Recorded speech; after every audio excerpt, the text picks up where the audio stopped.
Welcome into the Pump Fake, everybody. Fresh off Thursday Night Football, Bills and Dolphins. We'll talk about that a little bit today, as well as previewing the Week 2 Sunday/Monday night slate. Jarrett Bailey with you, as always, joined by my good friend Doug Farrar. Hello. What's up? We survived Week 1.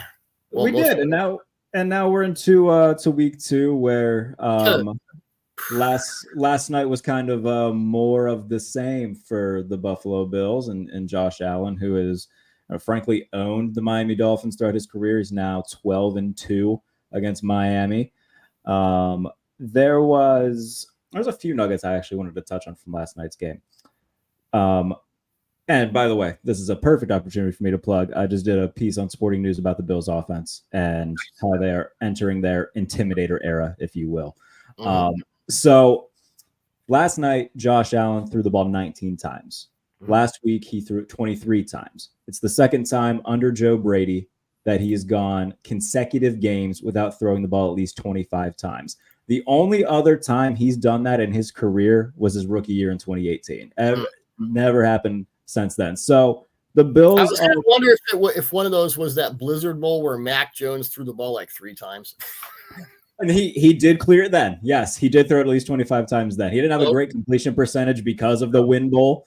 But this is very clearly the Bills are finding equilibrium in their offense where they will run it down your throat. James Cook had a really nice touchdown run last night. They ran duo against the Dolphins, who were in nickel, and they just plowed over them. All these light boxes, the key is duo. Absolutely. And going back to when Joe Brady took over last year from weeks 10 to 18, the Bills were 4th in the NFL in rushing yards. They're averaging, 109 per game right now, 119 per game right now.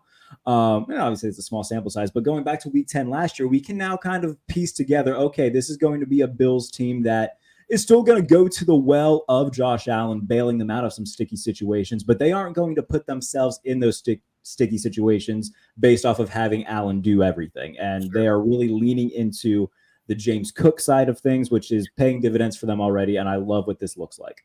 Yeah. Well, there are 2 teams last year that halfway through the season, for one reason or another, went like a lot more gap. One was the Rams. We talked about that. One was the Bills. When Brady came in, they started running a lot more just man-on-man, kick your ass. Because really, their offensive linemen are more attuned to gap than zone in a general, very, very oversimplified sense.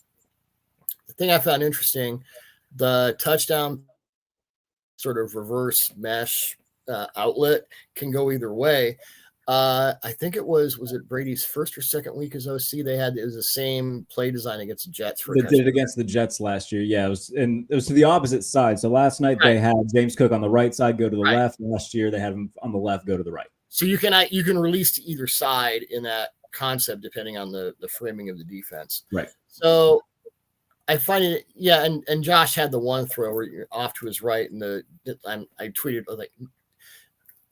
there are like 2 quarterbacks in the world who have any business making that throw, and he's one. Was that the one downfield to Ray Davis that beat Jalen Ramsey? That was so stupid. Like, okay, he's still him, but no, there is. When I talked to Josh Allen in the offseason, and he said the way Joe Brady has this offense set up in the new season, it's got me really excited about improving my eye discipline, my arm angles, all my mechanics.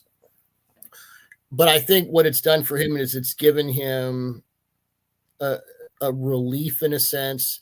The idea that he doesn't have to do everything allows him to balance the 2 wolves, the improviser, the guy who can play within structure.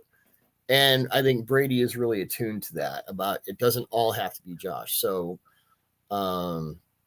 certainly that's shown up through two weeks, and it's a much more balanced plan.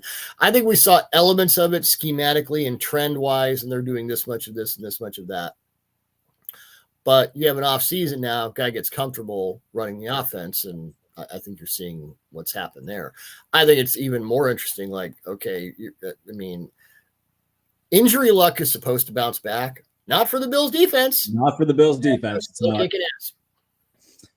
And I think that's a big indictment, too, on McDermott and Bobby Babich, who, they were without Matt Milano, Terrell Bernard goes down. Teron Johnson didn't play last night, and they still held Tyreek Hill to, I think, 24 yards receiving or something stupid like that. Like as much flack as McDermott gets for, the big game playoffs where, the defense just hasn't shown up, a lot of their success right now defensively, whether it be being able to get a lot of production out of, Dorian Williams, Balin Spector.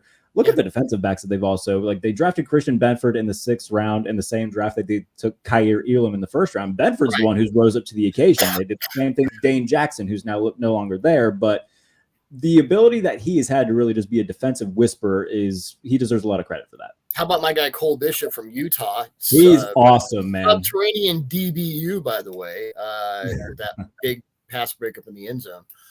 And on the other side, Jalen Ramsey has been getting set alight for the first 2 weeks of the season. It is. I put up a tweet of 7 different plays where he's doing all this really crazy acrobatic stuff, and then, where are you? Yeah, it's like a more talented Jamal Adams right now. I think he's still got a hamstring thing, but man, you are now the highest paid cornerback in the NFL again, which is crazy. And it's not looking good. Not looking good for Miami for all kinds. I don't want to get into the Tua thing because that would be a whole different podcast. Sure. But, yeah. Absolutely. Not good for Miami at all. It's not. It's really not. And, by week 3, you know where they have to go? They have to come up here. Oh, yeah, they go to Seattle. Yes. Skylar Thompson versus Mike McDonald's defense. Let's go the over-under on Skylar Thompson interceptions. Are we saying over-under 3.5? I don't know. I'll take the over. Well, they'd have to throw the ball 3.5 times. That's true. I feel like that's just going to be a game where they just feed Achane. If Mostert's back, they're just going to run the hell out of it and hope. Achane 26 carries for 27 yards, and 2 touchdowns somehow. Can I say about Achane? And I put this out last night during the game, and I didn't get a lot of blowback, so maybe people agree with me. I'm not saying when I compare a young player to a potential Hall of Famer, I'm not saying he's exactly this guy. When I look at Achane, I see Jamal Charles. That's a good shout. Very, very much so. Very, very, just an incredibly impressive player. Yeah, good receiving back, kind of, underrated. Jamal Charles ruled. That's a whole other. And that 3rd level acceleration is just what the entire hell? How can you even do that? It's ridiculous. You brought up at the top of the show the Scheme Bowl as we start the Sunday slate. 49ers Vikings in the 1:00 window. Brian Flores going up against Kyle Shanahan. Kevin O'Connell going up against the 49ers defense. That should be That's Mr. Kevin O'Connell to you, boy. That's Mr. Dr. Kevin O'Connell to you. That's right. My man crush has not abated after watching what he did for Sam Darnold in week 1. This guy is a top. It's Shanahan, it's McVay, it's McDaniel, it's O'Connell. Any discussion of the top offensive minds in this game right now, if O'Connell isn't in your list, you better go watch some tape and figure it out. And we talked a little bit about the Darnold stuff on Monday or Tuesday show, excuse me. But looking at what Darnold looked like against the Giants, and we can throw in the caveats. Okay, well, it's a bad Giants defense, but at the same time, Sam has had an up and down career, and he looks really just to break in. It was. And I think I may have mentioned this on the last time I was on your show, that the Giants under Wink Martindale, it was press, man, blitz. Yep. Set up their entire team for that. I said it, Dexter Lawrence, who's from the planet, oh my God. Dexter's going to fit in any scheme. So they get Shane Bowen to replace Wink, who went to Michigan. And what does Shane do? He plays off. He doesn't play a lot of man, not predominantly. He doesn't blitz. So now you have a guy that you brought in who is completely counter to what most of your guys do best. You can correct me if I'm wrong here, but it feels like a little bit of Vic Fangio to his scheme, where they're not going to send a ton of pressure. They're going to play a little bit off ball. Is that a fair comp? It's even more passive because when Vic has the guy, like in Denver, when Vic had Surtain, he played a lot more man than people think. Okay, fair enough. But in terms of oh my God, well, I'll let you go off for a second. Let's start with how Brian Flores week 7 last year had Sam Darnold in hell, Brock Purdy in hell. Yeah. Purdy's 2 worst games last year were against the Ravens. Mike McDonald, go figure. and against the Vikings. And that was a game where last year Flores led the NFL in number of rushes of 3 or fewer and rushes of 6 or more. The interesting thing is against the Giants in week 1, maybe he just thought he'd take the play, I'll take the week off playbook wise because I'm facing Daniel Jones. They rushed, I believe they rushed 57% of the time. Wow. And that because they also led the NFL in 3+, and 6+ pass rushers in the preseason this year. So it wasn't like Flores was tinkering around different things. My point is Brock Purdy, who is a really great, especially for his level of experience, really great at diagnosing coverage switches, really great at reading the entire field, hitting the open guy. He didn't know what the hell to do against what Flores was throwing at him. And it was everything. It was put 9 at the line and rush 3 and everyone drops into coverage. And the one thing about Purdy is if you muddy the passing lanes late, the coverage lanes late in the down, that's really the only place where he's been consistently stymied in his NFL career, which again, for his level of experience, the guy's a processor like at a really, really high level. Flores had him in hell, and he had him in hell all game. So I'll be really fascinated to see how Purdy and Kyle Shanahan and they put the whole thing together, and they were playing against the Jets defense that just went AWOL. Yeah. How do you not defend? How can you not defend outside zone against Kyle Shanahan? It feels like that was just like the most Jets thing where like you have the personnel, but you're gonna figure out a way to mess it up somehow. And they did. And they did. Times. They certainly did. But no, so much interesting, cool stuff. We discussed the Aaron Rodgers passing chart. Do not throw at Darius Ward. So now it's also Minnesota's passing game against San Francisco's very high percentage man, very high percentage pass defense. So, I mean, I'm a red zone guy on Sunday. I may just be watching this one. I don't know. Certainly when I wake up early Monday morning, it's like tape. Come on, let's go. Right. Yeah. Absolutely. Another game that we're both keeping our eye on in the 1:00 window. Jaguars, Browns, both teams 0-1. The Jaguars played a ton of man coverage. Won't have Tyson Campbell, but they will be 80% playing again. on passing downs against the Dolphins in week 1. Absurd. They got away with it in the first half. They didn't adjust in the second half. Mike McDaniel said, "Oh, you're going to play 80% man? All right, here are all my man beaters," and they all worked. So, here's an 80-yard Tyreek Hill touchdown. Enjoy. Yep. I love Ryan Nielsen with working under Dennis Allen with the Saints. Most out of a really personnel deficient defense. You might want to think about halftime adjustments. That's all I'm going to say. And I really like the hire of Ryan Nielsen in the offseason. I think it's a big great. upgrade over Mike Caldwell. Now the Jaguars will have the advantage of playing against a really bad quarterback in Deshaun Watson, who he will start even with all the God. Yes.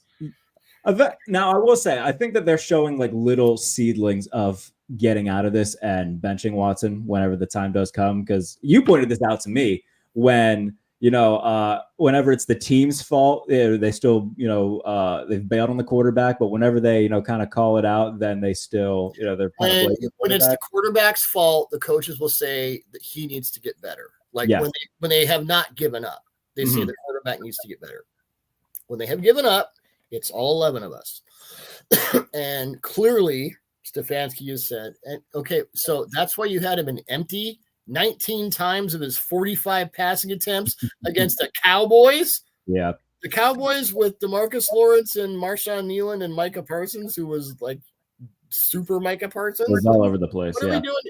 So the second way you know that a coach is giving up on his quarterback is like, screw it. I'm just going to put it empty. I don't give a shit. Whatever.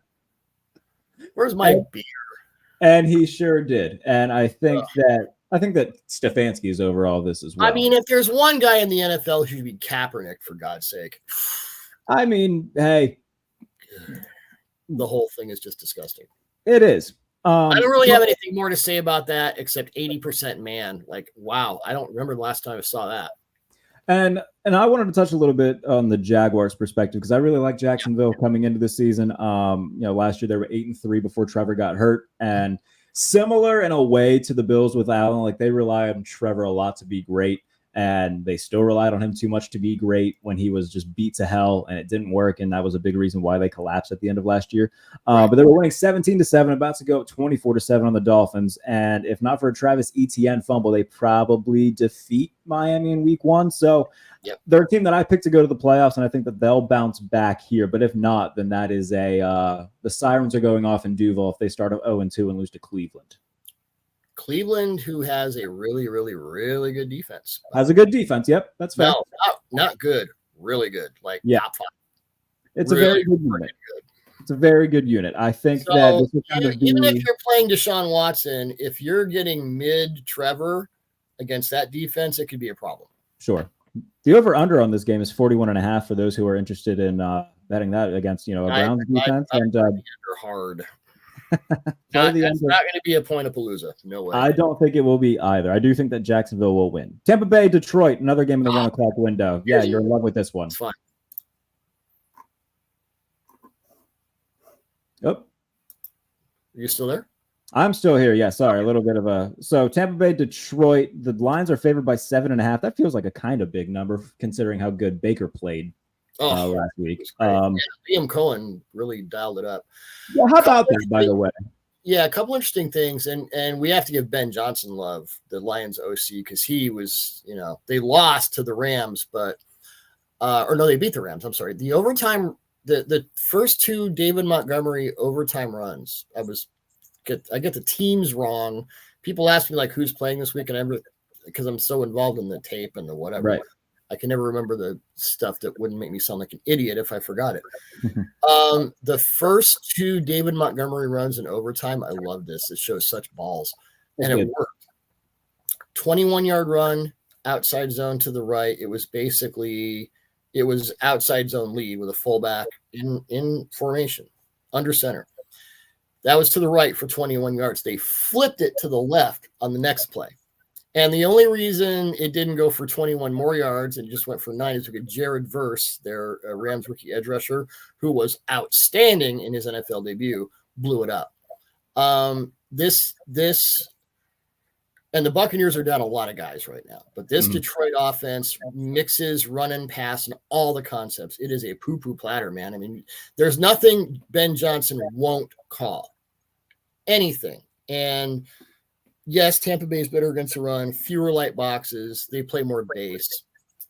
Now the Lions, of course, last year they wanted to be more of a press man heavy, and they just didn't have the guys. So they get Terry and Arnold, they get Rakestraw.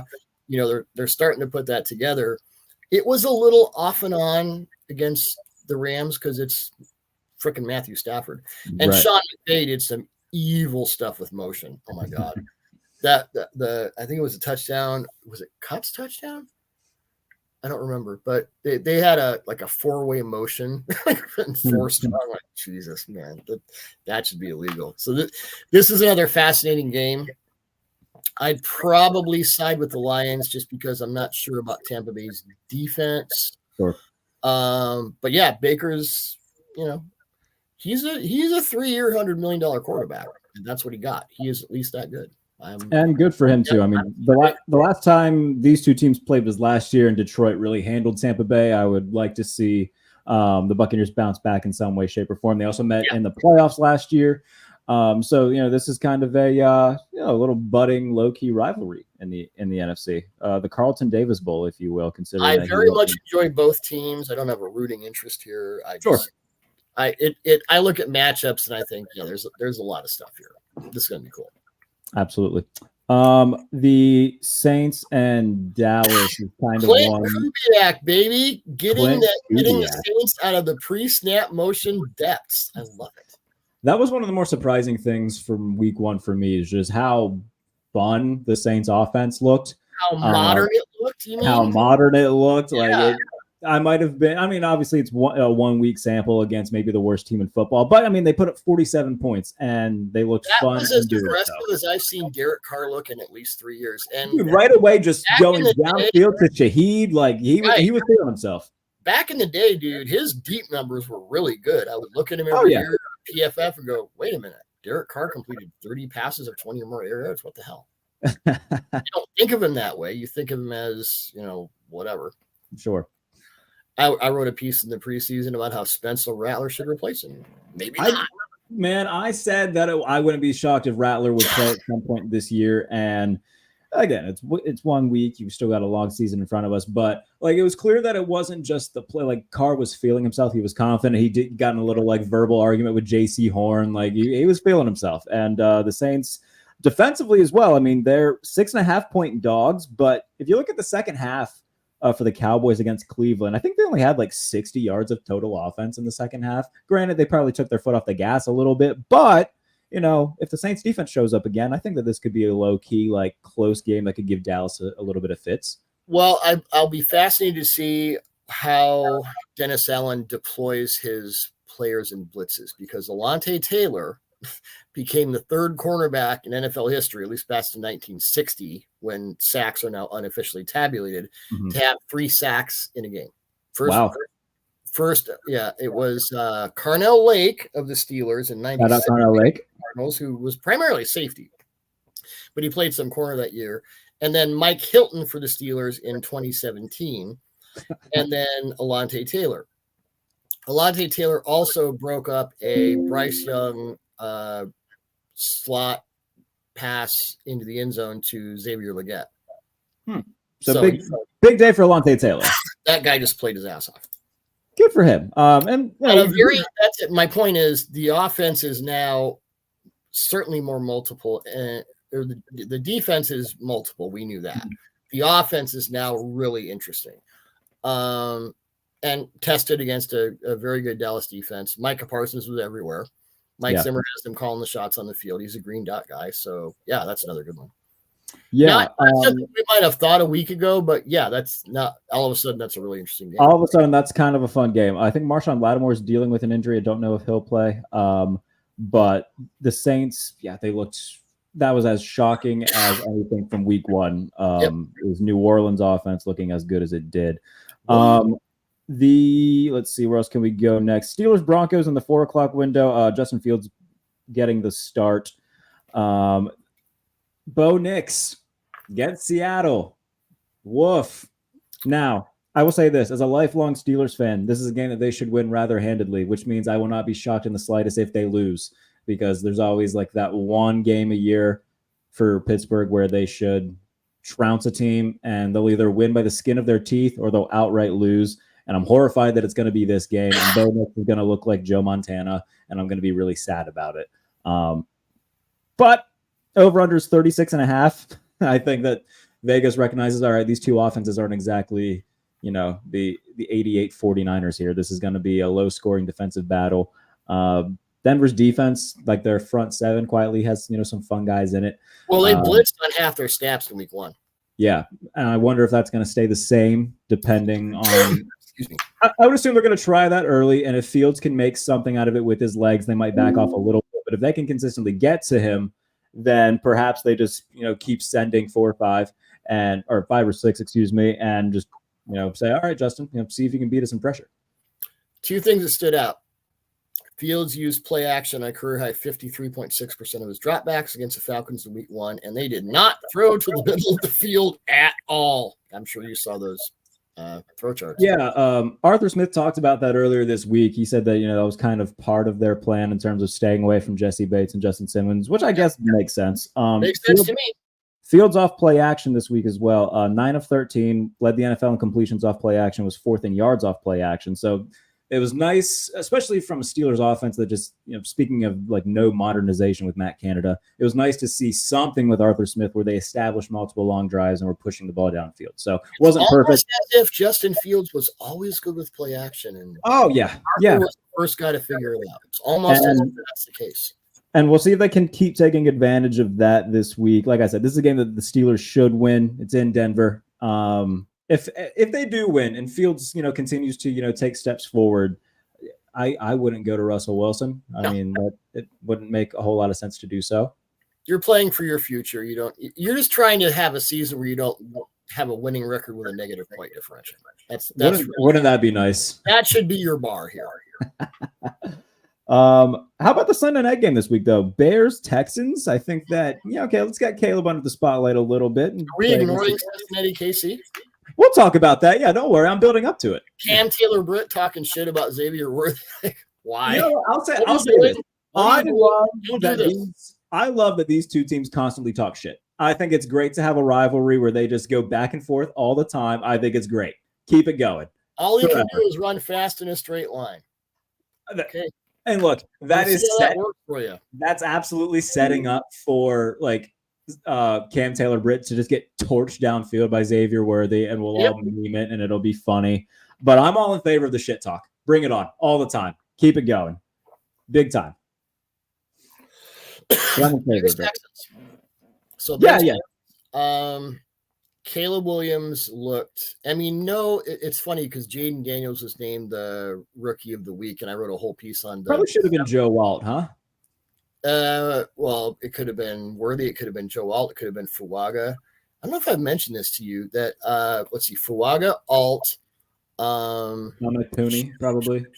Pooney, and BB of the Cowboys. I'm leaving out Zach Frazier, who was awesome. Oh my God. He was awesome. But the four guys I just mentioned, they all excelled in week one of their NFL careers at positions they never played a single snap of in college. Interesting. I never heard of that before. That's pretty crazy. I did this rookie, who should have been the best, rookies of the week and whatever. Like, oh yeah, he never played there. Fascinating. That's pretty fascinating. So anyway, Caleb Williams was frenetic. None of the quarterbacks did well, and they were all facing tough defenses. The Texans will throw a lot of quarters at you. It's a lot of disguise stuff. It's a lot of late movement. It's a lot of, if you're running under center play action, you turn your back. Before you turn your back, it's this. After you turn your back, D'Amico has done something funky to your head. So that'll be interesting. Especially in Texas, Jalen Johnson, Bears defense, they got their defense is fun, man. They got guys at every level that can hurt you. Montez Sweat, pretty solid player. I think they need one more edge rusher to really get over the top. But Jalen Johnson's very good. We saw Tyreek Stevens have a big play. He's coming on. Yeah, so I enjoy the Bears defense a lot. I think that this has so far we've been eating good in terms of the primetime games. Last night was a little bit more of a blowout, but for the most part, things have been fun in primetime, and I'm looking forward to that one a lot. The Bears had 22 total pressures and 3 sacks in week one. Pretty impressive stuff for the Bears. Vitamins Texans offensive line. Let's circle back real quick to the Bengals and Chiefs because we seem to be in the spot every year with the Bengals where they're in danger of starting 0-2. But now, if you go 0-2, you lose to Kansas City.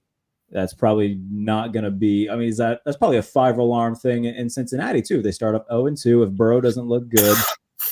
It's one thing if they never look good. Well, they never look good in September. I'm concerned with the stagnation of this offense. Just the fact that it's like pre-Clint Kubiak Saints.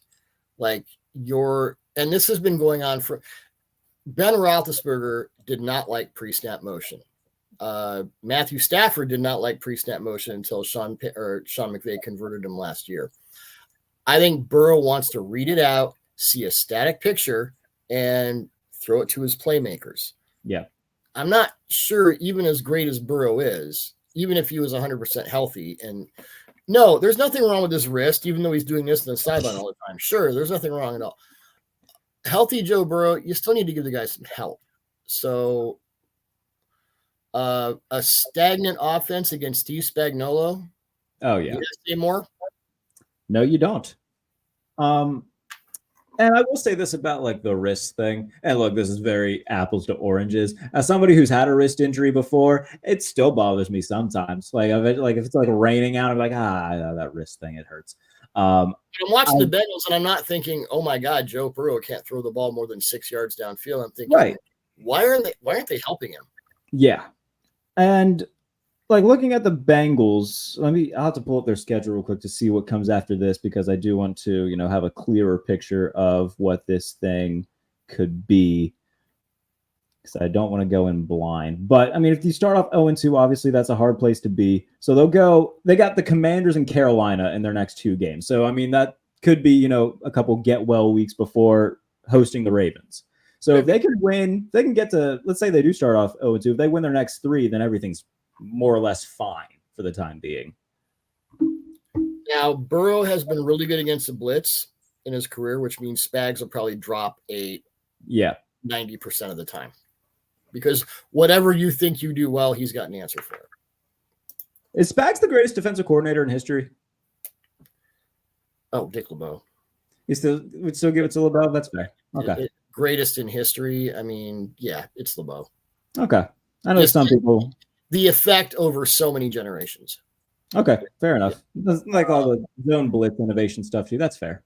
Is Spags a Hall of Fame defensive coordinator? Yes. Yes, absolutely. When you are directly responsible for winning 3 Super Bowls. That's fair. Yeah. He'll get there. Let's see what's next. Rams. I don't say I know him, but like if he sees me, he'll go, "Hey, come over here and ask me a question." He's just an awesome guy, and all of his players talk about the culture of belief, and Spags, what he believes in, I believe in. So it's just that's, you just want to see him coach forever. People like that are that's what the game needs more of. Steve Spagnuolo is what the game needs. Absolutely.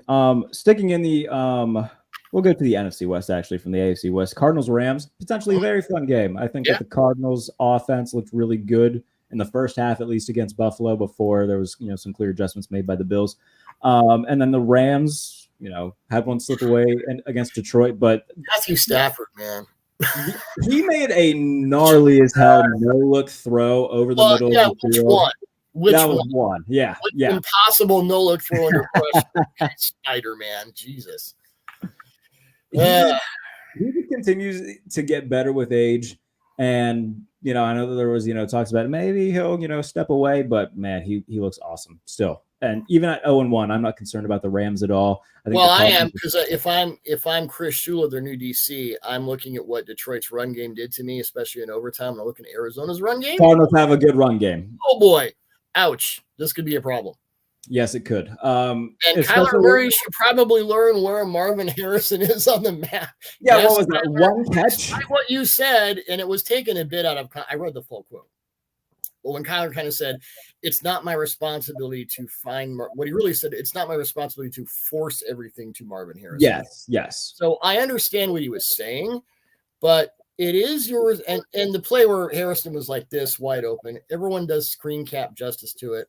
The play itself was more complicated, but yeah, you might want to look and see where he is. And look, maybe he has a breakout game this week and everything's all fun, kumbaya and whatnot. For whomever starts 0-2, and I think it will be the Cardinals who start 0-2, just because I believe in McVay and the Rams just a little bit more. I think it is going to be a very fun, close game because of the, you mentioned the Rams' run defense. James Conner, I think, is going to have a nice day.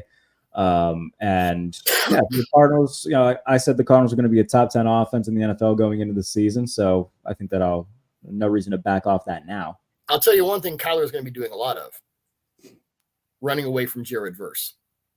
You're big on Jared Verse. Well, I will pimp my rookies of the week on Athlon Sports. But if you have the ability to watch Jared Verse's tape from week 1, he put Taylor Decker in a bag. There was one play where Sam Laporta had him one-on-one, and they found out real quick, they never did that again. And then it was like 43 seconds left in the game, and he had his 6th pressure. And Glasgow, the left guard, was like, okay, hold him. We got to hold this guy. We're going to double him. He made Taylor Decker's life a living hell. He's that's one guy who no problem moving to the NFL. So watch out for him, Kyler, because your tackles are Good stuff all around.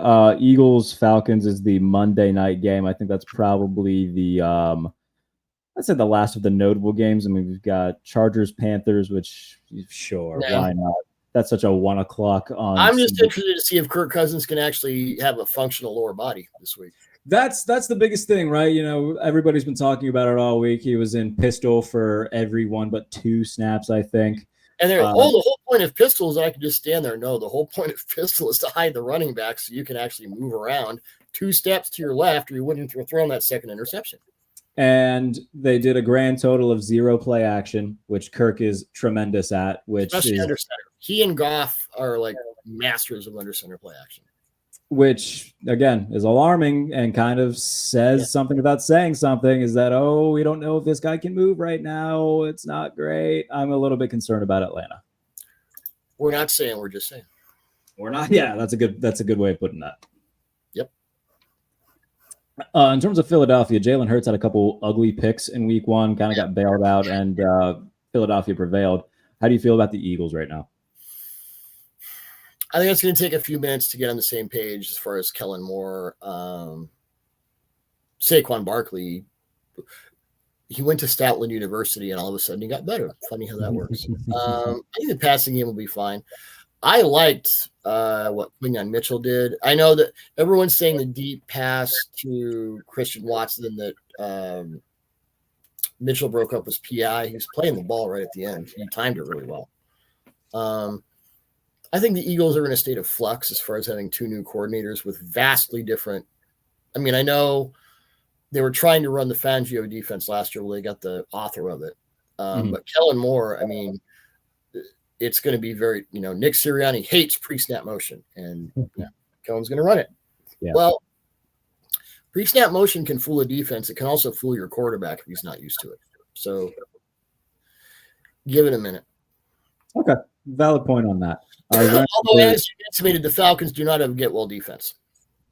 Yeah, like I don't know if that's necessarily the defense that you want to be going up against, trying to figure this stuff out when you got Jesse Bates and Justin Simmons, and you now have Matt Judon to take account for coming off the edge. Like if you and AJ Terrell, the best press cornerback. Yeah, by the way, AJ Terrell's pretty good too. They got.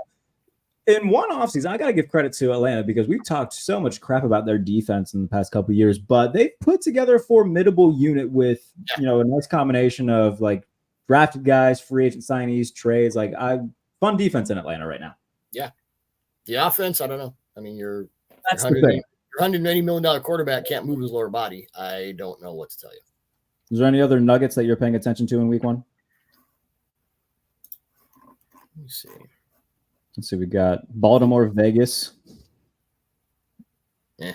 That's such a 1:00 game. Seattle, New England. Joe Alt, by the way, of the rookie, he played left tackle all the snaps at Notre Dame. They moved him over to the right side. He didn't just pitch a shutout against Max Crosby. He had a bunch of credible snaps against Christian Wilkins. I know the guy across and left tackle to right tackle, offensive lineman will tell you it's not easy. Absolutely not the same. And when your hands are different, you've got a top 3 edge rusher and a top 7 or 8 defensive tackle, and you handle them both in your debut, nonetheless. Yeah. And now you're moving from the NCAA to the NFL. That's fun. Mm-hmm. I think it was Tristan Wirfs who described it as like trying to wipe with your opposite hand. I think that's the best way to put that. And when you have guys like Wirfs or like Penny Sewell who can make that transition rather seamlessly, it looks like Joe Walt's going to be that next guy in line to be able to do that. So that quote's been attributed to like 5 different offensive linemen now. That's incredible. All right, I think that's a good place to put a bow on it. You have any fun stuff that came out recently, Doug, that I haven't seen already? Athlon Sports and SB Nation. Look for me there. Sorry for the coughing. I just had a dry throat thing. That's okay. It happens to the best of us. It's that time of year. It's possible. I'm waiting for my, fall cold to come. I get like 2 a year where I'll get one in the spring, one in the fall. It's like the seasons change. So I'm patiently waiting and hoping it doesn't come, but kind of waiting the inevitable on that. Like I said at the top of the show, go read my piece on Sporting News about the Bills and their offense and how it's very much just become so much different over the last, 9-10 games since Joe Brady became the offensive coordinator. So a lot of fun and depth stuff there.